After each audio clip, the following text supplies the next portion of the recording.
My wife, Juliet, looked stunning, almost irresistible, if she weren't laced with venom. She sauntered toward the boardroom, blending into the crowd of sycophants who claimed to run Egg Mullet. In reality, they were so far removed from the actual work that they'd hit terminal velocity if they ever stooped that low. Juliet was dressed in a meticulously tailored bespoke suit, with a skirt a bit shorter and a top a bit tighter than the typical business attire. But that was Juliet. She knew how to use her slender legs and perfect figure to her advantage in any meeting. Just not for me, her disillusioned, discarded husband. Not anymore.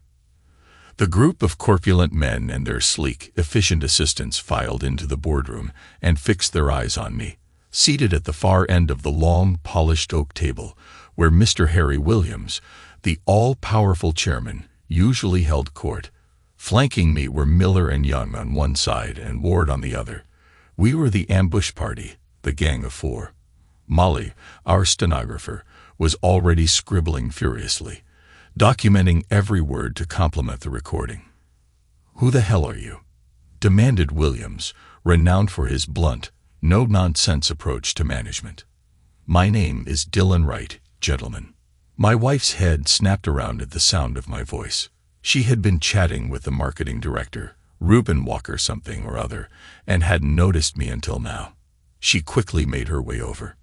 "Dylan, what the hell are you doing here?" "Ah, Mrs. Wright," I said cheerfully. "You're the assistant marketing director, aren't you?"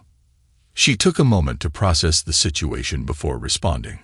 "Of course I am. You know that. Now, you need to leave right now. Why don't you take a seat, Mrs. Wright? Although I fail to see why an assistant marketing director is needed at a board meeting. Shouldn't you be busy working, rather than taking an extended lunch and attending a meeting with the board?" "Dylan," she hissed, "you're embarrassing me. You need to get out of here right now." "I think I'm far too late to embarrass you, Mrs. Wright, and I need to be here right now. So take a seat, and let's see how this plays out. Dylan, we can talk later at home. Now, get out." She had been whispering with a hiss until that moment. Her last words dramatically increased in pitch and volume. Williams interrupted again. "Someone call security and get these idiots out of here. And let them know someone's losing their job once I find out who let them in." Ward spoke up. "An extraordinary meeting of shareholders is now in session, gentlemen. Security is aware of our presence and our right to be here." "Who the hell are you?"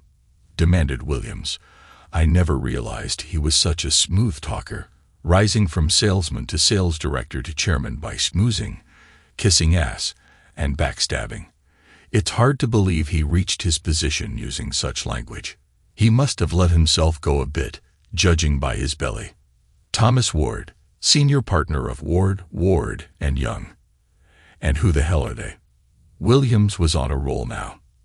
"The company auditors. And you're here because—" "I'm here to ensure the extraordinary shareholders meeting is conducted in accordance with all the rules and regulations of the Companies Act, as amended in 2006 and 2013. Look, I don't know who you jokers are, but whatever you're trying to sell, I'm not buying it. So back off. Get out of my building. I would remind you, Mr. Williams, that the building is owned by the company, which is in turn owned by the shareholders. I own the damned shareholders. Now get out, whoever you are, and forbid that idiot from writing it all down." Molly looked up and gave him a sweet smile. Damn, Molly was so pretty, and when she smiled, damn boy, now's not the time. She adjusted her black-framed glasses, pushed a stray lock of dark blonde hair behind her ear, and my stomach did a flip. Man, she was pretty in those lips. She scribbled busily as Phillips, the CFO, spoke up. "Shareholders' meetings require notification and must be held in a venue that allows all to attend if they wish. This is an extraordinary shareholders' meeting, Mr. Phillips. Molly, could you check if I mentioned that earlier?" "Yes, Mr. Ward. You said an extraordinary meeting of shareholders is now in session." To which Mr. Williams replied, "Who the hell are you? Notices were sent out 2 days ago, gentlemen, as required." "That's nonsense," said Turner, the company secretary. "I haven't received any notification of any such meeting, and I would be the first to know. And yet our records show that the notification by email was received and acknowledged as read." "Not by me, it wasn't," he stated smugly. "Apparently, you haven't been here for 2 days. I believe you've been on a team-building exercise. Strange that it would take place midweek, but you make the policies." "I make the policies," Williams asserted. "You can back off. If I say it happens midweek, then that's how it is." "Of course, you're right," said Ward smoothly. "My audit clerks are going through those accounts and receipts for the team-building days right now." I couldn't resist chiming in. "Ooh, have you been a bad putty cat?" "Evans," Williams commanded, "get down there and sort it out. I won't have any randoms wandering in off the street and looking through our financial papers." I noticed that Oscar Evans, the chief financial officer, looked a bit pale. "You are right, Oscar. You look a little under the weather. I'm sure the team-building exercise was conducted properly, not just an excuse to stay in a 5-star hotel, get drunk, and have fun with your assistants." "Dylan," Miller put his hand on my arm. "What?" I protested. I said I was sure it wasn't an excuse for that. He gave me an old-fashioned look. As the legal mind of the group, he had every right to. "Mr. Williams," said Ward in his smooth, polished manner that reminded me of Kobayashi from Asterisk, the usual suspects Asterisk, "you might want to keep Mr. Evans on hand for the meeting. According to the share register, he owns significant shares and may wish to vote." "He votes how I tell them to vote," Williams declared, brooking no argument. The board members and their assistants were still gathered at the far end of the table. "Gentlemen," Ward said, "please have a seat so we can get to the first order of business on the agenda." "There is no goddamn agenda," shouted Williams. "I have the agenda right here," I said, pushing a piece of paper forward. I was glad now that Molly had talked me out of writing it in purple crayon, which had been my first instinct, considering how much of a joke this place was. "I didn't get an agenda. This meeting is not valid or legal," protested Turner. I nodded to Molly. She pulled her phone from some mysterious place on her seemingly magical body. It had to be magic, given that her clothes looked like she had been dipped in liquid silk. They fit that closely. There were no visible pockets or places to hide a phone. "Trust me." I checked. She murmured into the phone, then made it vanish and nodded to us. Williams was still grumbling and threatening to throw us out, but I noticed the urgency had left his warnings. A minute later, a young man in an expensive suit appeared, carrying a laptop. "Ah, more. If you would open it, Mr. Turner will enter his password." The man opened the laptop and placed it in front of the skinny company secretary, who stared at it, stretched out his hand to the keyboard, and then paused. "Mr. Turner," said Miller, "I suggest you refrain from doing anything foolish. Mr. Moore would be obliged to prevent that, which could be unfortunate." Everyone in the room suddenly became acutely aware that Mr. Moore was much more menacing than an audit clerk should be, all without moving a muscle. It was quite impressive. Turner entered his password and opened his emails.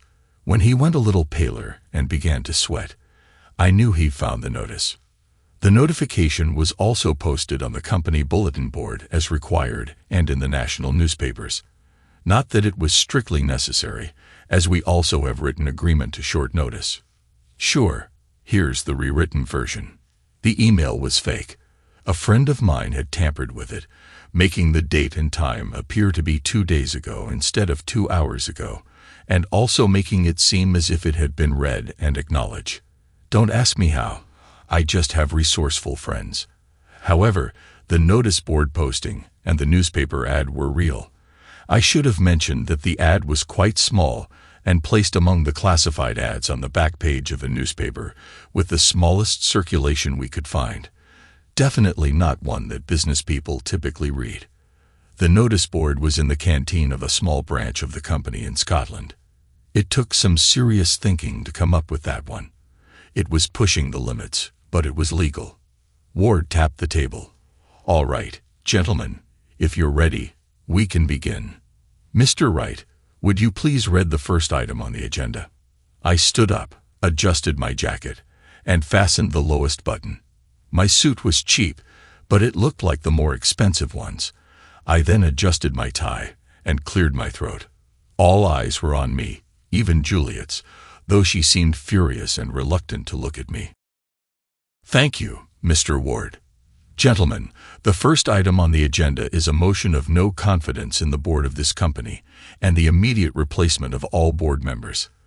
There was a moment of silence before chaos erupted, reminiscent of a bar during a cup final game. Some were laughing uproariously, others were roaring angrily, and some were squealing in disbelief. It was more like a scene from Animal Farm. My wife looked so embarrassed by my behavior that she couldn't even glance in my direction. She was slumped in her seat, trying to make herself as inconspicuous as possible. Any discussion of item 1, gentlemen? What's to discuss? Ward Williams stared directly at me. I know you. The shit-shoveling husband, the bricklayer. Maybe instead of just using your muscles, you should have used your brain and taken some advice from her. She knows what she's doing, and she's really good at it too. He waggled his eyebrows suggestively as he looked around the room, and his colleagues followed suit, smirking at Juliet and me. If her affair had been a secret before, it wasn't anymore. She was exposed, red-faced, and on the verge of tears, shrinking even lower in her chair. You idiots may have set this up, but you clearly have no idea how a business works. This is a limited company with shares sold on the stock market, not some turkey farm out past the M25. You don't get any say in the running of this business. My business. Now be a good boy and back off. Get out of my face. Your talk of agendas was amusing at first, but now you're just pissing me off. Ward didn't flinch. Any other discussion on the first item on the agenda? When all he got were sneers and laughter from the 12 board members and snickers and disdain from the assistants behind them, he held his silence for a moment. Then let's proceed with the vote on the motion that all the board members of Ekron Limited be dismissed and replaced immediately. All in favor? I raised my hand. William sneered. You? Do you even have shares? I nodded, and Juliet looked at me in shock. How many? Williams asked. 100 shares, I replied, bought and paid for. Juliet looked down at her lap again, the humiliation of being associated with me evident. 100 shares amounted to less than 1/100th of 1%. I was the village idiot at the country's finest university, compared to the businessman she interacted with daily. She was an eager acolyte learning from the masters, while I wasn't even smart enough to clean up after them. I saw her slip her wedding ring off her finger and put it in her pocket. It didn't make me sad, just surprised at how little I cared. Molly smiled at me, and I wrinkled my nose at her playfully. She liked that, and her smile grew wider. Williams burst into laughter. 100 shares. What's that worth? £2. Ward continued calmly. Those against the motion. The laughter persisted. If there are no votes against. Phillips suddenly sobered. I vote against. What? Williams guffawed, wiping his eyes. Are you serious? The vote was about to go against us. He voted his 100 shares, and no one was opposing him. Williams quickly sobered up and stared at me, his bushy eyebrows furrowed in a frown. You sneaky little rat, you orchestrated the entire scheme. This was your plan all along, and you nearly trapped us, laughing the whole way. Very clever. Well, I own 83 million shares, and I vote against this proposal. Now get out of here and take your lackeys with you. If you ever set foot in this building again, I'll have you locked up so tight you'll squeak every time you breathe. A small forest of hands went up, voting against the motion. Things were looking grim for the opposing team. Ward carefully noted each vote, cross-referencing them with the share register to determine the number of shares each voter held. That brings us to a total of just under 242 million shares against the proposal, with 27.62% of all issued shares voting against. The proposal is accepted. Get out of my building, you piece of... Williams shouted. What do you mean, accepted? Turner stood up, shouting at Ward. Wait, what? Gasped Williams. I thought he meant rejected. No, Mr. Williams. I was clear. The motion has passed. The room erupted with protests and denials, replacing the previous laughter and jeering. Listen, Warrington, or whatever your name is, you can't just declare something and make it true. Of course not, Mr. Williams. I'm well versed in business procedure, better than any of you. In fact, I know exactly what I'm saying. Good, then speak plainly, because right now you're talking out of your ass, you bastard. Mr. Williams, the numbers are straightforward.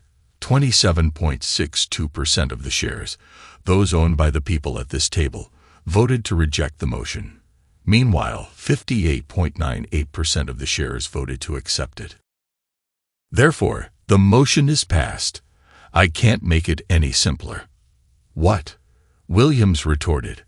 How do you get 58% out of 100 shares? You don't, Mr. Williams. You wouldn't even get 1% out of 100 shares in this context. Remember, this is a public company traded on the stock exchange. There are nearly 1 billion shares in total. So where does the 58% come from? I stood up again. It comes from proxies, Mr. Williams. These proxies allow me to exercise the voting rights of other shareholders. I've used them to vote all of you corrupt, deceitful individuals out, and I just succeeded. Julie was now staring at me with wide-eyed bewilderment. How on earth did I know about something like proxies? I was a builder, not a financier. Where would I have even heard the term? Williams was also staring at me in shock. You can't have that many proxies. It's impossible. Ah, but I do, Williams. I simply asked for them, and they were entrusted to me. Just for this one meeting. For one day. That would have cost you millions. No, it was about knowing whom to talk to.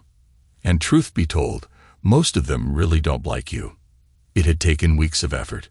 Ever since I had overheard 2 board members conversing in the executive restrooms while I was up in the ceiling hunting down a leak. Juliet had arranged the job as a way to assuage her guilt, I suppose. That right bitch is so fine, one of them said. I believe it was Baker, the sales director.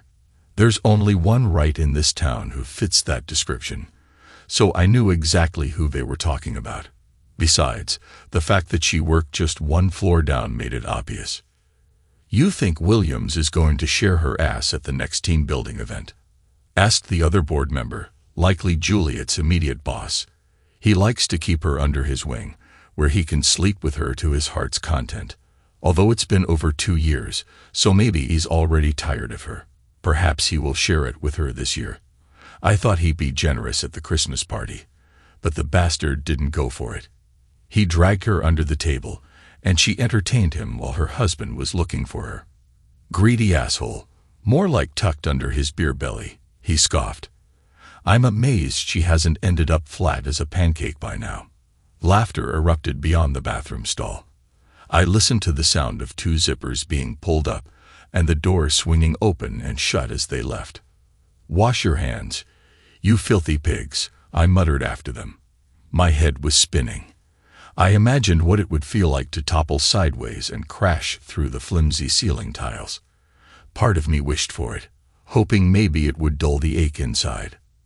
Everything was becoming clear now. I'd had my suspicions for a while. A certain shift in her demeanor had set alarm bells ringing. Once suspicion takes hold, it festers and grows. I noticed subtle changes in her clothing, particularly her underwear. She started taking phone calls in another room. Our bedroom activities became erratic, infrequent, then excessively frequent, and then infrequent again. Classic signs, but I had been scouring the wrong social circle for the culprit. Julie was a stunning woman with long, flowing black hair and curves that could make any head turn. She always dressed immaculately, never sparing any expense on her looks. Julie never shortchanged herself, that much was certain. I assumed she would seek someone equally impressive, someone who matched her high standards. I felt a twinge of guilt for those thoughts, having never considered that betrayal might come from her. I had been looking at the wrong page in the infidelity playbook. I envisioned her with a handsome, flashy man of substantial prowess, not a small, self-important terrier of a man. It's been over 2 years since that old fool lured her away from me, and I've been grieving ever since. Losing the bond of marriage, even one on its last legs, can be devastating. I wallowed in self-pity for a while. Then anger flared up, leading me to consider all sorts of drastic, illegal acts of revenge. Eventually, I shook off the haze of irrational thoughts and began to think more clearly. I spoke with a friend who handed me a couple of small plastic gadgets and explained their use, which I diligently recorded. The following day, armed with my toolkit, I returned to the building to investigate that elusive drip. My process included discreetly inserting the gadgets into unattended laptops and pressing the buttons as per my notes. While the devices did their work, I made noise around the office, whistling loudly and cursing the supposed leak, all to avoid suspicion while I searched. It's always wise to conceal your actions in plain sight. Once done, I retrieved the gadgets and exited, whistling. One of the perks of building homes for people is the interesting array of personalities you encounter and the friendships you can forge through fairness, respect, and a bit of humor. Another friend analyzed the data from the gadgets, leading me on a convoluted path to Mr. Ward, who then introduced me to Miller and Young. Our extended discussion at a bar provided me with the solution, albeit in cryptic hints. Eventually, I tracked down the person I needed to talk to and directly posed my question. She listened, initially appearing sympathetic, but grew concerned when I showed her the data. After outlining my plan, she laughed and gave me what I needed. She managed a substantial pension fund and feared that Acme's current board would tank the stock price, jeopardizing her significant investments. She also connected me with the next key individual. By meticulously explaining the what, how, when, and why of my plan, nearly everyone on my list, hedge funds, pensions, mutual funds, and bank investments, contributed to the solution, each motivated by different reasons. Some saw profit in it, given they now knew the timing. Some shared my disdain for Harry Williams, while others acted out of spite, or simply because they were moved by my story. Surprisingly, none leaked the information, keeping it under the radar. In the end, I secured proxies for more than half of the company shares. I had requested a meeting, and they had granted me an entire day. That day is today. "You're all fired," I declared. "Molly, please notify security to be ready to escort these individuals off the premises once the meeting concludes." A giggle escaped Molly's lips as she made exaggerated googly eyes at me from behind her glasses, swiftly working the phone. Within a minute, security guards appeared, looming outside the boardroom door, ready for their task. The room fell silent, punctuated only by occasional panicked whispers. The savvier assistants had subtly distanced themselves from their bosses, seeking to disassociate themselves now that their benefactors were out of a job. Juliet eyed me as if I might suddenly sprout fangs, and I relished her fear. A little retribution was just the appetizer. The main course was yet to be served. "What's next on the agenda, Mr. Ward?" I asked, fully aware of the agenda since I had written it myself, but savoring the formality. Item 2 on the agenda, a motion that no golden parachutes be offered to any former members of the board of Eichmold. Votes in favor. I raised my hand with a broad smile. Votes against. A small forest of hands hesitantly rose. The motion is carried. Okay, last try. I want feeling, rhythm, rhyme, and volume set at 11. Jazz hands wouldn't hurt either. At that, Molly started hiccuping from laughing so hard, and for some strange reason, those high-powered executives did exactly as I asked. I recorded it on my phone for posterity. I then informed them that detailed accounts of their sordid affairs with the assistants and my wife had been sent by couriers to their spouses. Eventually, I told them all to back off. As they scrambled away, shoving each other in their desperate attempt to escape me and the chaos their lives had become. I sighed and sat up. The remaining 3 members of the gang followed the rush in a more composed manner after Yum managed to get a dazed Juliet to sign the contract for her CEO position, leaving us almost alone. Molly cupped my chin with her small hand and asked, "Are you all right?" Her low contralto voice sent its usual shivers down my spine, and I nodded in response. "It's almost over," she whispered. "Get your hands off my husband." Juliet's voice snapped me out of my thoughts. She had apparently shaken off her stupor with a vengeance. I stared at my soon-to-be ex-wife in astonishment. What could she possibly be thinking? I had just humiliated and embarrassed her to an extreme degree, nearly pushing myself over the edge as well. Yes, she had wronged me by cheating, but my retaliation had been brutal. Not only did I make a spectacle out of her lovers, but she was now officially written into the records of a public corporation, a document accessible to any shareholder. This meant she would undoubtedly face a barrage of mentions in divorce proceedings and countless lawsuits, and now she had the audacity to get jealous. Was she completely insane? Molly spun around, her usual smile replaced by a steely glare. I could almost hear the metaphorical claws slide out. I had met the beautiful Molly Jones 2 years earlier when I built a charming little cottage for her and her fiancé. It was some of my best work. The exterior was rustic, complete with a thatched roof, picket fence, and a meticulously managed wildflower garden, a perfect blend of chaos and order. Inside, however, was a marvel of modern engineering, featuring Italian ingenuity that allowed almost everything to fold up and disappear into walls and cupboards. Molly, being quite petite, had steps built into the kitchen and other high cupboard areas. These, too, folded and tucked away seamlessly. Half the time, I expected the whole setup to vanish into itself. It was absolutely brilliant. Her fiancé was tragically killed in a senseless road accident caused by a truck wheel that hadn't been properly secured. The wheel flew off at high speed on the motorway, propelled by the truck's heavy load, and bounced improbably high into the air. When it descended, it smashed into the little sports car he was driving on the opposite side of the median. He never had a chance. A split-second difference could have meant safety, either bouncing behind his car or landing in front of it. Instead, it came down right on him. An 18-wheeler's wheel is massive, lethally so. I attended the funeral, and when she had calmed down a bit, I offered to complete the cottage her fiancé had been building at no charge and sell it for her if she wished. Yet in the throes of her grief, she chose to finish and live in it, turning it into a tribute to her lost love. She dedicated herself to working on the cottage almost daily, navigating her sorrow. Naturally, I was there to assist whenever possible. As time passed, her vision for the cottage evolved. Initially designed as a show house, she decided to transform it into a real home, reflecting the life and comfort they had envisioned together. This led to many discussions, redesigns, improvisations, disagreements, reconciliations, and more redesigns. Over the 6 months it took to perfect the cottage, we became close friends. Not more than that, but certainly no less.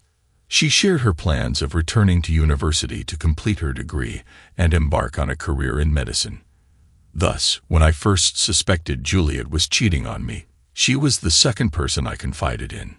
Just as I had helped her through her grief, she supported me through mine.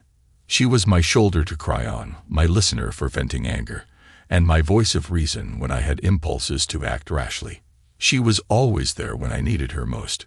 Inevitably, as time passed without concrete proof of Juliet's infidelity, my love for Juliet faded and was replaced by deep feelings for Molly. They were polar opposites, making the transition easier for me. Juliet was tall, slim, and exuded sophistication. Molly was short, delightfully curvy, and full of laughter. Juliet had long, dark hair and blue eyes. Molly had short, blonde hair and brown eyes. Juliet was driven by an insatiable desire to succeed, while Molly lived to enjoy every moment to the fullest. Juliet embodied ambition and ruthlessness. Molly was a warm, reliable companion. While Juliet seemed to pursue any opportunity, even infidelity, Molly remained faithful, with me seemingly the only man in her life after her fiance's death. Juliet was my unfaithful wife. Molly my steadfast friend, my best friend. I was about to ruin everything because I had fallen in love with her. Molly had helped me plan this day. Initially, it was just a fun thought experiment, but gradually, it became a means for me to find closure. I'm not sure Molly ever believed I'd actually follow through, but when the day came, she was resolute in her support. She turned into my de facto secretary for the day. Juliet, however, had misconceptions about the situation. "I've been watching you. Rich bitch.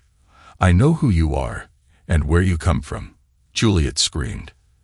"Do you think you can buy everything? You think you can buy my husband? Well, I've got news for you." She swung at Molly's face, but Molly ducked and kicked her in the shin. Juliet crumpled, clutching her leg. "You bitch," Juliet spat. "Better than being a whore," Molly retorted. Seeing that the immediate danger of a full-blown catfight had passed, I stepped in. I had learned my lesson the hard way about getting in between two infuriated women. It only resulted in scars. If they were driven to violence, they could handle it themselves. I would intervene only when they were too exhausted to hurt anyone, including me. "Juliet, you've been ruining things for many people for 2 years now. It's over." "Please don't say that, Dylan. You love me." I raised my hands in a defensive gesture. No. That's in past tense. I loved you. Hear that at the end, but you killed that feeling. So now I don't. "Oh, please," she implored. "You made me chairman. You gave me the best gift ever. Of course you love me. And I'll never cheat again. Ever." Molly leaned in and whispered to me, "I give her a week. At most." I had to agree. "It doesn't matter if it's tomorrow or never, we are done. We will never, ever be together again. I overheard 2 of your friends talking about how long you've been the company slut. Did you seriously play around with that creep under the table at the Christmas party while I was looking for you?" Molly placed her hand on my arm, eyes wide. "My God, really?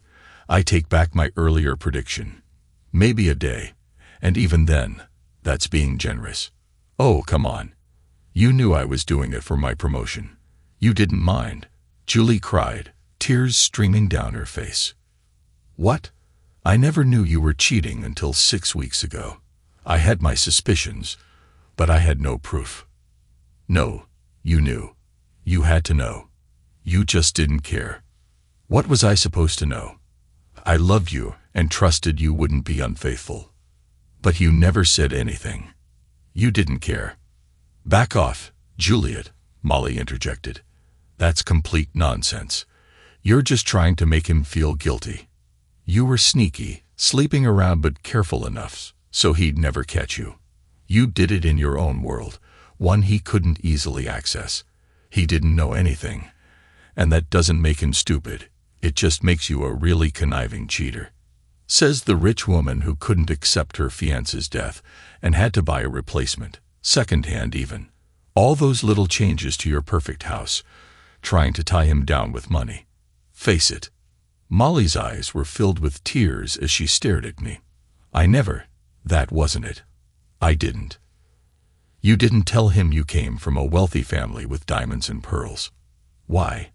Were you afraid he'd see the real you?" Molly started to turn away, and I knew if she ran, I might lose her forever. I grabbed her hand, pulled her close, and held her tightly. "Hey," I whispered as she sobbed against my chest. "She's trying to find our weak spot and tear us apart. But it's not going to happen. I don't care about your wealth. You're my best friend. This is classic her. She bends reality to suit her needs. How do you think she always got away with her betrayals? She can make anyone believe her lies." I turned back to Juliet, who smirked with triumph. "Juliet, you'd better shut your mouth now, or your next words will be, 'Do you want fries with that?' I gave you that CEO position, but if you don't stay quiet, I will take it back. I'll give it to Molly. She's an excellent organizer. I glanced down at Molly, who, at 5 feet tall, had to look up at me. She stared at me with alarm through her tears. She didn't want that position any more than I did. July finally detected the truth in my tone. She was desperate to keep her chairmanship and knew I held all the proxies for the day. I had the power to reconvene the meeting and change the agenda, potentially removing her and the rest of her team. "Why did you give me the position if you despise me?" she asked. "Juliet, I don't despise you. I did once, but not anymore. I used to love you, but those feelings have faded. Do you want to know why you got the job? Here's the truth. 6 weeks ago, as I was planning this, I envisioned us divorced. If you lost your job, I would be stuck paying you alimony, funding your lifestyle. That idea was unbearable. But if I promoted you, I thought there might be a chance you'd end up supporting me instead. The idea of you working to support my pleasure seemed like justice, especially given my heart condition, which means I can't work anymore." Molly glanced at me with fear in her eyes. I cupped her face in my hands and gently wiped away her tears with my thumbs. "I don't actually have a heart condition, but I could easily get a doctor's note saying I do. I have friends in unusual places." She threw her arms around me, sobbing. "I'm sorry," she said, her voice muffled against my chest, "but I don't want to be your best friend anymore." Julie laughed mockingly, but I shot her a venomous look that made her step back. I gestured for her to stay away, and she retreated to the other side of the room. "Really?" I asked Molly. She nodded, and I felt an overwhelming exhaustion wash over me. I was weary of my emotions, constantly riding the tumultuous waves of hope and fear, never quite blending like oil and water. "I'm so sorry," I said softly. "I never intended to fall in love with you. I just wanted you to be my best friend. It just happened. I'm sorry I ruined everything." Molly's eyes were wide and brown, staring up at me. "You fell in love with me." "Yes, and I'm sorry it damaged our friendship." "You fell in love with me," she repeated. I realized I might have gone too far. Perhaps I should have kept my feelings to myself. I nodded, feeling a mix of misery and loneliness set in. Why did she keep asking? "I don't want to be your best friend," she said thoughtfully. I braced myself for the inevitable rejection. "I want to be your best love, your best life, your best wife. And yes, your best friend too, but those first." Her words took a moment to sink in, and when they did, they filled the void with a radiant hope I hadn't felt in a long time. I couldn't quite process what she had just said. "Dallin Wright, will you marry me?" "Okay, but you have to get on one knee to ask me properly." It wasn't the best joke, but I was too exhausted for anything more clever. She obliged, dropping down to one knee. "Dallin, will you marry me?" "Can't hear you now. Come closer." I attempted a smile, though joking about marriage felt off to me, especially at that moment. She stood up again, and suddenly her arms were around my neck, her legs tightly gripping my waist as she hoisted herself up. I staggered back a few steps. "I'm going to ask you one last time, Dylan. Just once more, and I mean it. Almost. Maybe. Now listen carefully. I love you, and you said you love me. So will you marry me? You're not joking." "No, of course not. Do you think I ask people to marry me as a joke? Why would you think that? I'm not very lucky." "Well, say yes, and I promise you'll be very lucky as soon as I get you back home." "Yes." She kissed me for the first time then, her glasses going askew in the passion of the moment. Everything felt mixed up and out of order, but I didn't care. It tasted like sunshine, roses, vanilla, autumn mists, warm beach sand, and chocolate, like everything wonderful in my otherwise mundane, tangled life. I knew it, came a muffled cheer from the far side of the boardroom. "Back off, Juliet," Molly and I said simultaneously. And she did. Maybe my luck was changing after all. Thanks to everyone who took the time to listen to today's stories. If you enjoyed it, please consider liking and subscribing if you haven't already.